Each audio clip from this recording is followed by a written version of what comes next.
기도 제목이 감사 제목으로, 기도 제목이 감사의 제목으로 라는 말씀으로 함께 나누겠습니다. 제가 사용하는 전화기 어플이 있는데 거기 보면은 6개월 동안 데이터를 통계해줘요. 그래서 어떤 사람한테 전화를 하면은 그 사람하고 지난 6개월 동안 몇 통화를 했는지, 가장 마지막에 통화를 한 건 언젠지, 또 평균 얼마만큼 통화했는지 이렇게 보여주더라고요. 그냥 무심코 봤는데 제가 아내한테 전화를 되게 많이 했더라고요. 보면은 739회나 제가 6개월 동안 했습니다. 보고할 게 많았나 봐. 허락 맡을 게 많았나 봐. 그죠? 마지막으로 통화 1시간 전. 평균은 좀 짧다. 그쵸? 뭐 보고가 길 필요가 없잖아요. 보고하고 허락 맡고 1분. 제가 이걸 이렇게 보면서 좀 영적으로 이렇게 다가오더라고요. 기도가 하나님과의 대화인데, 하나님과의 통화 같은 거라고 이렇게 말할 수도 있는데, 나는 하나님과는 얼마나 자주 통화하나, 얼마나 자주 대화하나, 마지막으로 대화했던 때는 언젠가, 진실하게, 전심으로, 또 한 번 하면 얼마나 하는가, 그 깊이가 얼마나 깊고 대화가 얼마나 풍성한가, 나에게 말씀하신 하나님의 음성을 나는 얼마나 잘 캐치하고 듣고 또 따라가고 있는가에 대해서 한번 묵상이 되더라고요. 여러분, 여러분들도 한번 여러분들의 하나님과의 대화를 돌아보시기 바랍니다. 마지막으로 진실하게 하나님 앞에 의지하면서 기도했던 때는 언젠가, 또 얼마나 나는 자주 하나님 앞에 엎드리고 하나님을 찾는가, 그 대화의 깊이는 얼마나 깊은가, 혹 내가 할 말만 훅 하고 뚝 끊고 막 그러지는 않는가, 뭐 그런 것도 이렇게 생각해 볼 수 있겠죠. 오늘 본문이 바울의 기도입니다. 바울의 기도예요. 전체가 다 바울의 기도입니다. 기도뿐만 아니라 기도에서 얻은 좋은 결과도 오늘 본문에 나옵니다. 바울은요, 약점을 놓고 하나님 앞에 기도했어요. 어려운 점을 놓고 하나님 앞에 간절히 기도했습니다. 누구나 다 약점이 있죠. 바울에게 있어서 약점이 참 심각했습니다. 치명적이었어요. 특별히 사역자로서 그런 거 있잖아요. 말하는 자는 본이 돼야 해. 그런데 말하는 자가 본이 안 된다면 듣는 자가 그 권위를 인정하지 않고 너나 잘해라 이렇게 얘기할 수 있잖아요. 너나 잘해라. 근데 바울에게 있어서 보여짐의 소중한 하나님 주신 직분을 수행함에 그가 가지고 있는 약점이 참 치명적이었습니다. 개인적으로 힘든 그것을 넘어서는 오늘 바울은 육신의 가시다라고 이렇게 표현을 해요. 주석서에 보면은 육신의 가시라고 했으니까 육체적 질병일 것이다 라고 추정을 합니다. 바울이 뭔지는 정확하게 밝히지 않아서 몰라요. 추정만 할 뿐이에요. 간질이라고 해석하기도 하고요. 또 안질, 안과적 질환, 뭐 잘 안 보인다던가 뭐 그런 거. 그런 육체의 가시가 서서 하나님의 말씀을 선포하는 자로서 어떻게 보면은 치명적일 수 있죠. 자기도 그렇게 힘들게 하면서. 그죠? 그래서 바울은 이걸 놓고 하나님 앞에 간절히 기도합니다.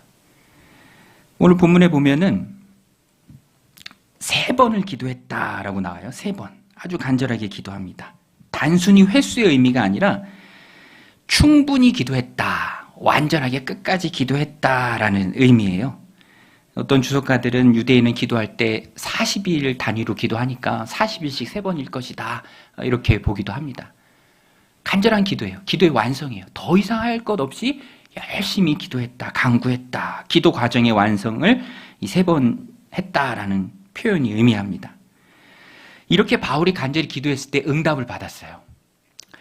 그런데 기도했던 내용 그대로 응답받은 것은 아닙니다. 오늘 우리가 주목해야 할 부분이에요. 바울이 응답받은 거. 그 내용이 무엇입니까?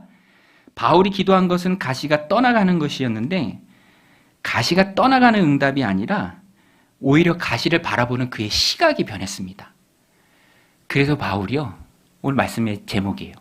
기도 제목이었던 그 가시가 감사의 제목으로 바뀌어요. 우리 9절 말씀인데요. 우리 같이 한번 읽겠습니다. 시작. 나에게 이르시기를 내 은혜가 내게 족하도다. 이는 내 능력이 약한 데서 온전하여 짐이라 하신지라. 그러므로 도리어 크게 기뻐함으로 나의 여러 약한 것들에 대하여 자랑하리니 이는 그리스도의 능력이 내게 머물게 하려 함이라. 참 저는 이 말씀 준비하면서 이 바울이 얼마나 이 응답을 받고 마음이 평안했을까. 그동안 그를 꽉 묶고 있었던, 옥죄고 있었던 가시. 이것만 아니면, 이것만 해결되면, 이것만 없으면 내가 참 좋을 텐데 라고 생각했던 그 가시. 그게요, 사실은 하나님께서 주신 놀라운 은혜의 통로였다라는 거예요. 8절에 기도하고요, 7절 앞부분은, 7절은 이 기도의 결과로 깨달은 것을 바울이 말하는 것입니다. 7절 제가 읽어드릴게요. 7절에 여러 계시를 받은 것이 지극히 크므로 너무 자만하지 않게 하시려고 내 육체의 가시 곧 사탄의 사자를 주셨으니 이는 나를 쳐서 너무 자만하지 않게 하려 하심이라. 바울이 받은 계시가 참 커요. 얼마나 큽니까? 경험한 영적 체험이 놀랍죠. 3층 천도 가봤죠. 천국도 경험한 사람이에요. 신약성경 16권을 썼습니다. 받은 계시가 너무 크죠. 그래서 교만해지고 스스로 높아져서 하나님 떠날까 사랑하는 바울을 늘 곁에 주시고자 하나님께서는 그에게 육체의 가시를 허락해 하셨던 거예요. 그리고 그것 때문에 바울은 늘 하나님을 의지했습니다. 교만해지지 않았어요. 늘 하나님 앞에 겸손했습니다. 그렇죠, 여러분. 지금도 보세요. 인생이 잘 풀리는 사람들은 하나님 안 찾아요. 굳이 하나님 앞에 나오기가 참 어려워. 하는 것마다 잘 되니까, 잘 풀리니까, 걱정과 염려와 문제와 근심이 없으니까, 승승장구하니까 굳이 하나님 의지하지 않습니다. 의지라는 건요, 믿음인데 의지와 믿음은 약자의 것입니다. 약자들이 잘하는 거예요.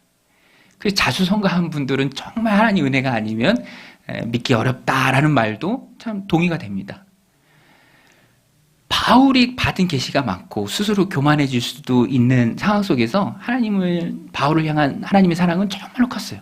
그래서 그게 은혜의 통로, 육체의 가시를 허락한 것이죠. 바울은 그래서 끝까지 하나님 곁에 늘 붙어 있습니다. 혈루증 앓았던 여인도요, 12년의 아픔을 통해서 주님을 만났습니다. 병 고치는 구원도 받았어요. 삭개오도 왕따처럼 지냈잖아요. 정말 소외됐고 외로운 인생이었습니다. 고독한 인생이죠. 그것 때문에 주님 앞에 나오게 됩니다. 막 기자가 안 보이니까 나무에까지 막 올라가잖아요. 주님 만났습니다. 오늘 우리도 하나님이 허락해 주신 육체의 가시와 같은 그런 약점이 있습니다. 기도하는 가운데 자신을 향한 하나님의 뜻을 깨닫고 바울은 자신의 약함을 자랑한다. 또 주님을 위해 당하는 고난을 기뻐한다라고 오늘 본문에 고백하죠. 그리고 오늘 추수감사주일이잖아요. 어떤 말씀을 나눌까 하다가 하나님 주신 말씀이에요. 우리의 감사가, 우리 늘 하나님 앞에 감사하죠. 근데 그 감사가 깊어지고 또 풍성해지기 위해서는 하나님의 뜻을 깨달아야 합니다. 상황과 환경에 따라 변하는 감사가 아니라, 내 마음이 아니라 상황과 환경에 상관없이 하나님 주시는 믿음의 눈으로 내 삶을 바라볼 때 기도 제목이 감사의 제목이 되는 놀라운 은혜가 있습니다. 오늘 본문에 바울이 이것을 우리에게 잘 보여주죠. 감사가 깊어지기 위해서는요, 믿음의 눈이 있어야 돼요. 그 믿음의 눈으로, 하나님의 눈으로 내 삶을 바라볼 수 있어야 합니다. 우리 삶에 가시들이 있잖아요. 재정적인 가시, 또 육체의 가시, 마음의 어려움, 다 있습니다. 누구나가 다 있어요. 거기에 따라서 내 신앙이 왔다 갔다 하는 것이 아니라 그것을 허락하신 하나님의 뜻을 깨닫는다면 우리가 굳세게 믿음 생활을 할 수 있습니다. 오늘 우리도 바울처럼 가시를 놓고도 하나님 앞에 감사해야 되는데요. 시각이 바뀌어야 그 일이 가능한데 어떻게 하면 그 믿음의 시각을 가질 수 있을까? 우리 말씀을 통해서 함께 나눌 텐데요. 첫 번째는 우리 8절에 잘 나오는데 하나님 앞에 나아가 기도하는 거예요. 우리 8절 같이 한번 읽겠습니다. 시작. 이것이 내게서 떠나가게 하기 위하여 내가 3번 주께 간구하였더니. 바울이 생각한 응답의 결과는 그가 기도했던 내용은 떠나가는 것이었어요. 떠나가는 것. 결국에는 나중에 그것이 하나님의 은혜의 통로임을 바울이 절절히 깨닫지만 어찌됐든 바울은 기도합니다. 하나님 앞에 기도해요. 간절하게 기도합니다. 간절하게 기도하는 게 바울이 몇 번 기도했다고 돼 있죠? 바울이 3번. 아침, 점심, 저녁이 아니라 말씀드린 것처럼 40일 단위였을 수도 있고요. 한 번 기도해서 안 됐기 때문에 2번째 한 거잖아요. 또 2번째 했기 때문에 안 됐기에 또 3번째 한 것이죠. 그러니까 바울은요, 끈질기게 하나님 앞에 간절히 기도했습니다. 처음에서 안 될지라도 포기하지 않고 2번째도 하나님 앞에 기도했고 또 3번째 하나님의 응답을 받은 거예요. 진짜 응답이죠. 현실은 그대로지만 바울이 믿음의 시각을 갖게 됩니다. 그것이 하나님의 은혜다라는 끊임없이 하나님 앞에 나가 기도했을 때 그 응답을 받죠. 여러분, 오늘 우리도 하나님 앞에 기도해야 해요. 말씀의 초점입니다. 제가 주중에 컨퍼런스 다녀왔는데 컨퍼런스는 2박 3일 하는 동안에는 새벽 예배가 없어요. 새벽 예배 없으니까 얼마나 좋은지, 그죠? 푹 자도 되고 웃지도 않으시네. 진짜 안 웃으시네. 근데 마치고 금요일 날 우리 교회 와서 새벽 예배 하는데 마음이 참 좋더라고요. 평안하고 여기가 내가 있어야 될 자리구나. 내가 기도해 드려야 될 성도님들의 기도 제목이 있구나. 기도 제목을 막 이렇게 개인적으로 문자로 보내시기도 하세요. 그러면 저는 놓고 기도합니다. 운전하다가 문자 받으면 잠깐 세우고 문자 확인하고 또 기도해요. 하나님이 그런 마음을 주시고 또 기도하면서 하나님의 마음을 알게 되고. 여러분, 삶에 어려운 문제가 있을 때 사람에게 전화하는 것보다 먼저 해야 될 것이 바로 하나님 앞에 엎드리는 일이에요. 세상은 문제를 계속 가져다 줍니다. 한꺼번에 많이 가져다 주기도 해요. 그렇다고 해답까지 주는 건 아닙니다. 많아도 해답은 없어요. 해답은 하나님께 있습니다. 한번 따라서 해답은 하나님께 있다. 여러분 믿으십니까? 하나님 우리를 기도로 부르십니다. 한나도 아이가 없어서 너무너무 고생했잖아요. 상처에 소금 뿌리듯 불이 나는 조롱하고. 근데 맞서 싸우지 않았어요. 그 아픔과 큰 슬픔을 가지고 그대로 성전에 가서 하나님 앞에 기도합니다. 사무엘상 1장 28절에 나와요. 기도 마치고 내려올 때는 얼굴에 근심빛이 없더라. 기도 시간에 다 해결됐어요. 아들을 낳으면 하나님께 바치겠습니다. 사무엘을 하나님께 드리는 기도를 드리죠. 그리고 그 후에 아들, 딸을 더 못 얻었느냐? 아니에요. 5남매를 더 얻었습니다. 아들 셋에 딸 둘. 여러분, 아픔은요, 축복의 통로예요. 왜냐하면 그것 가지고 하나님 앞에 나아가 기도하거든. 약함은 강함의 또 다른 이름입니다. 하나님 의지하며 하나님의 능력으로 세상을 이길 수 있는 능력을 내 약함이란 통로를 통해서 하나님 앞에 나아가 기도하기 때문에 얻어지는 거예요. 그래서 우리는 하나님 앞에 자꾸만 나가서 기도해야 해요. 세상은 문제를 주지만 해답을 주지 않습니다. 해답은 하나님께 있어요. 그것을 찾는 과정이 신앙생활이다라고 우리가 얘기하는 거예요. 교회생활, 신앙생활, 목장생활. 우리는 하나님 앞에 마음문 열고 하나님 왜 내게 이런 일이 있습니까? 이 일을 통해서 하나님이 내게 주신 말씀은 무엇입니까? 하나님 나를 이끌고 가시고자 하는 방향은 어디인가요? 어디서 알 수 있습니까? 하나님께 물어야 알 수 있죠. 하나님 말씀해 주셔야, 하나님 음성 들려주셔야 우리가 깨달을 수 있습니다. 저도 말씀 준비하면서 생각났는데 저녁을 앞두고 군생하다 저녁을 앞두고 저녁을 앞두고는 떨어지는 낙엽도 조심해야 되는데 제가 왜 그랬는지 모르겠어요. 축구를 했어. 공을 찼습니다. 추운 날 성탄절쯤 해서. 근데 귀찮다고 안경을 쓰고 공을 찼어요. 안경도 무태 안경을 쓰고 공을 찼어요. 갑자기 눈에 공을 맞았는데 무태안경이다 보니까 안경이 깨지면서 제 눈을 찔렀어요.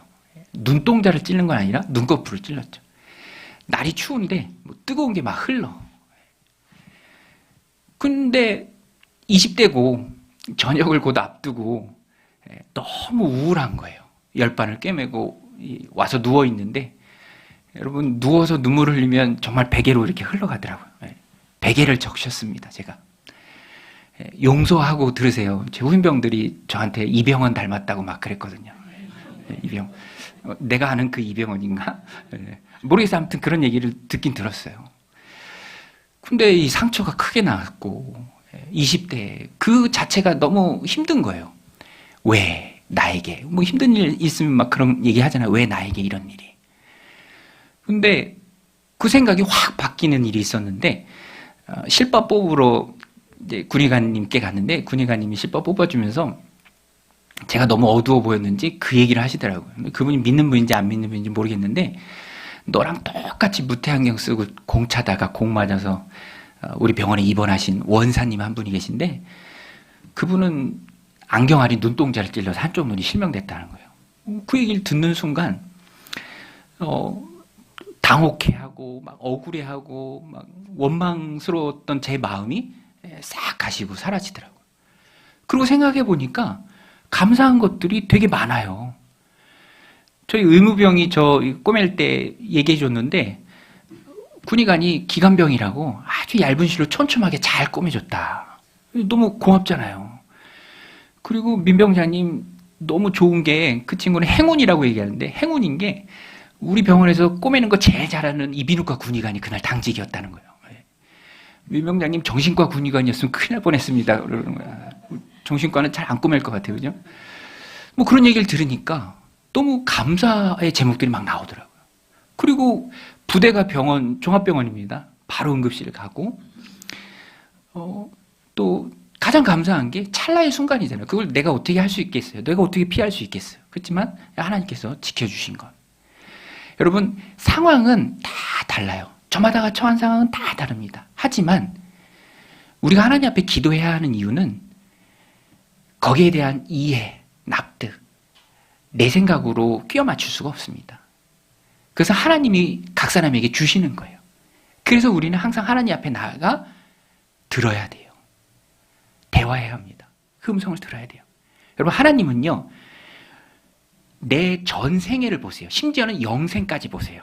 천국에서의 삶도 보십니다. 우리는 여기까지만 봐요. 그러니까 이 안에서 다 쇼부가 이루어져야 돼. 그러니까 해석이 안 되는 거예요. 여러분 저는 정말로 천국을 믿습니다. 여러분들은 정말로 천국을 믿으십니까? 진짜 천국을 믿으세요? 네. 할렐루야. 네. 천국을 주신 하나님이 천국의 관계 속에서 우리의 삶 가운데 주시는 분명한 응답이 있어요. 바울이 그걸 들은 거예요. 이 땅에서의 삶만이라면 이 육신의 가지 그것이 얼마나 힘듭니까? 그것이 얼마나 어려워요? 그러나 하나님이 내 홀 라이프 영생까지 포함한 전생애를 보신 하나님이 주시는 은혜의 통로다라는 것을 바울이 기도하면서 깨닫게 된 것이죠. 그래서 우리도 하나님 앞에서 마음의 문을 활짝 열어야 합니다. 여러분 하나님 앞에서 마음의 문을 활짝 여시길 바랍니다. 내 생각으로 내 삶을 보면 답은 없어요. 그거는 보면 볼수록 답답할 수밖에 없어요. 안 믿는데 더 잘 돼. 그죠? 하는 것마다 더 잘 돼. 그죠? 세상을 보면 그래요. 주눅들 뿐이에요. 우리는 하나님 앞으로 나와야 합니다. 감사하는 삶, 감사가 깊어지는 삶, 하나님 앞에 선 그리스도인들에게 하나님이 주시는 축복입니다. 또 한 가지는 우리가 믿음의 시각을 갖고 감사가 깊어지는 그 삶을 살기 위해서는요, 우리가 약함을 자랑해야 합니다. 우리 한번 따라서 약함을 자랑하자. 예. 뭐 이게 사람들 만나는 때마다 막 나는 이게 약해 이거 자랑하라는 그런 의미라기보다는 하나님 앞에서 부끄러워하지 않고 포장하지 않고 있는 모습 그대로 나를 하나님 앞에서 보여줄 수도 있고 사람 앞에서도 그렇게 하라라는 거예요. 왜냐하면 그렇게 내가 말하고 그렇게 내가 생각하고 그렇게 내가 믿고 나아갈 때 내가 내 연약함이라는 커다란 장애물 앞에서 늘 하나님을 의지하게 된다라는 거예요. 믿음은 약자의 것이에요. 그래서 우리는 약자가 되어야 합니다. 스스로 약해야 돼요. 강자가 되면 믿음을 쳐버리고 자기 힘으로 살려고 하죠. 우리는 하나님 앞에 늘 약자가 되어야 합니다. 은혜는, 능력은 낮은 대로 흘러요. 스스로 높아져 있다면 그것들을 다 놓치죠. 하나님의 능력이 내게 머물고 내가 하나님 능력 안에 머물기 위해서는 항상 우리의 연약함을 주님 앞에 있는 모습 그대로 고백해야 합니다. 포장하지 말고 거짓의 삶이 아니라 은혜가 임하는 삶을 살기 위해서는 고백하고 기뻐하고 또 자랑해야 돼요. 바울이 말합니다. 우리 9절 10절 같이 한번 읽겠습니다. 시작. 나에게 이르시기를 내 은혜가 내게 족하도다. 이는 내 능력이 약한 데서 온전하여 짐이라 하신지라.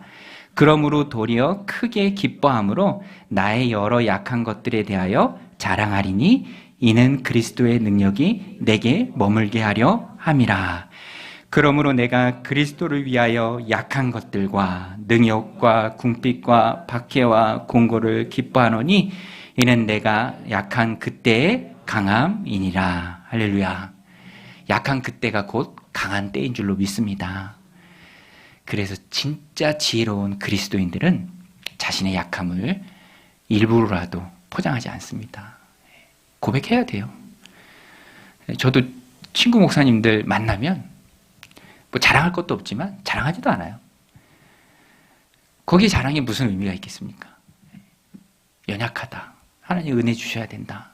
하나님 은혜로만 살아갈 뿐이다. 바울이 정말 깊은 것을 깨달았죠. 그래서 없어지길 구했던 기도 제목이 이제는 자랑거리가 되었어요. 연약한 것을 자랑한다. 능력이 머무는 사람이 누굽니까?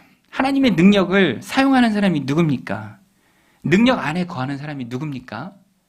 연약하게 능력 없으면 안 됩니다. 하나님 은혜 없으면 안 됩니다. 라고 말하면서 하나님 곁에 꼭 붙어 있는 사람이죠.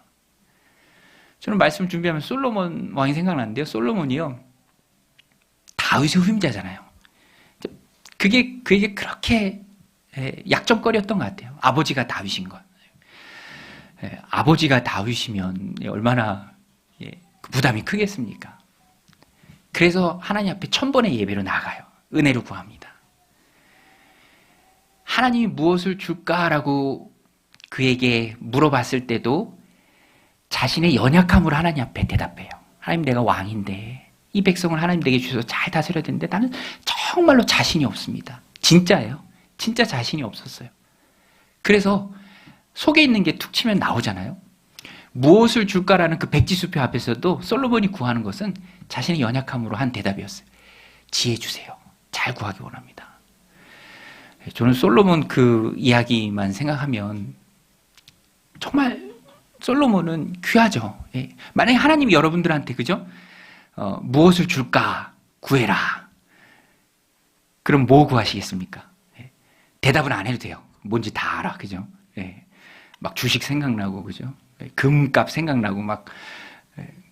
근데 솔로몬은 정말 자신의 연약함을 하나님 앞에 나아갔어요.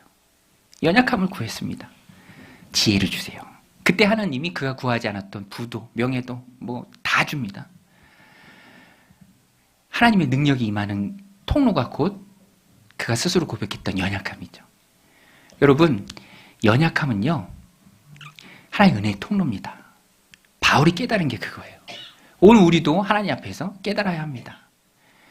아, 이것만 없으면, 아, 이것만 해결되면, 아, 내 인생은 왜 이래? 그것이 아니라 자꾸 하나님 의지하도록, 하나님과 함께하도록, 그리고 예수님 닮아서 하나님 나라 가서 하나님 나라 그 천국 잘 누릴 수 있도록 여기서부터 우리를 훈련하고 또 가르쳐 주시는 것이죠. 여러분, 광야는요, 지나는 곳입니다. 광야는 목적지가 아니에요. 그러나 그 광야를 지날 때 목적지에 딱 맞는 사람으로 준비됩니다. 그래서 우리의 인생이 광야 같은 때가 있는 거예요. 하나님이 그런 것을 허락하실 때가 있습니다. 그러면 그것이 억울한 일이냐? 그렇지 않아요. 그 광야에서 하나님께 더 진실한 마음으로 나아갑니다. 없었다면 그러지 않았을 것을 하나님 허락하신 그 시련, 연단의 시간을 통해서 내가 더 예수님 닮아요. 여러분, 시련의 시간을 통해서 예수님 닮는 줄 믿습니다. 그쵸? 그러면서 우리가 예수님 닮아가고 천국 사람으로 변해가는 거예요. 다 보신 하나님께서 잘 준비하도록 우리에게 허락하십니다. 여러분, 추수감사주일 하나님을 향한 우리의 감사가 깊어지시기를 주님의 이름으로 축원드립니다.